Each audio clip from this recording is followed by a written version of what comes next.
童年最珍贵的美食记忆，一口下去外酥里糯，米香里渗出豆香，有劲儿的嚼着，最后留下的是桂花的香味与清甜。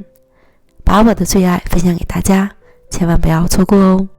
半斤糯米倒进锅里，加水淘洗干净，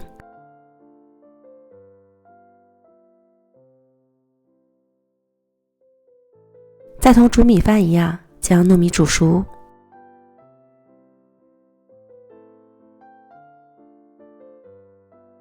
然后倒入到大碗中，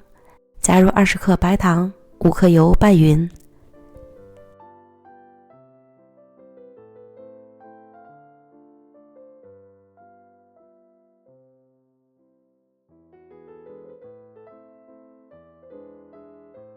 再放入到铺好保鲜膜的模具里，平铺均匀，并按压紧实。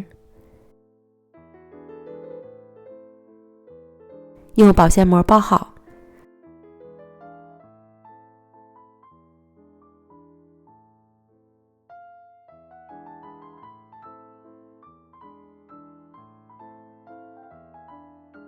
最后再整理下形状，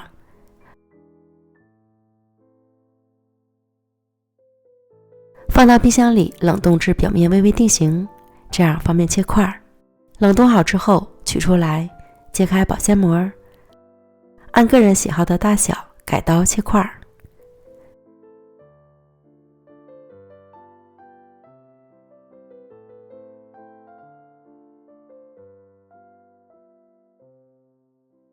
锅中烧点热油，放入糯米条，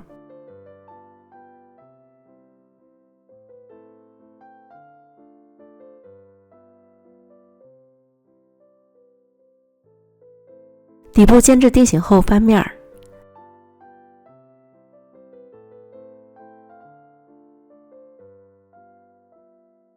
将每个面都煎到，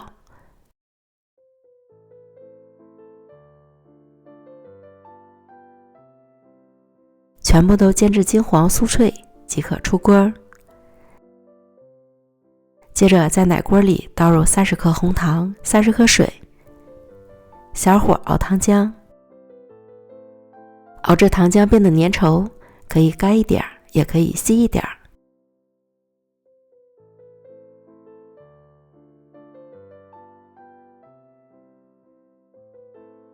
之后淋入到煎好的糯米条上，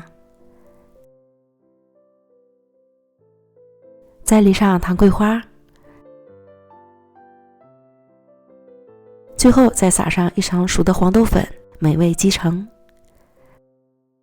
童年的美食记忆，被豆粉包裹的糯米饭，一口下去外酥里糯，米香里渗出豆香，红糖香，甜而不腻，有劲儿的嚼着，最后唇齿间留下桂花的香味与清甜，这味道真的是爱了。分享给爱吃糯米的朋友们，喜欢就赶快安排吧。最后给大家拜个晚年，祝朋友们龙年大吉，财运亨通，平安喜乐，万事如意。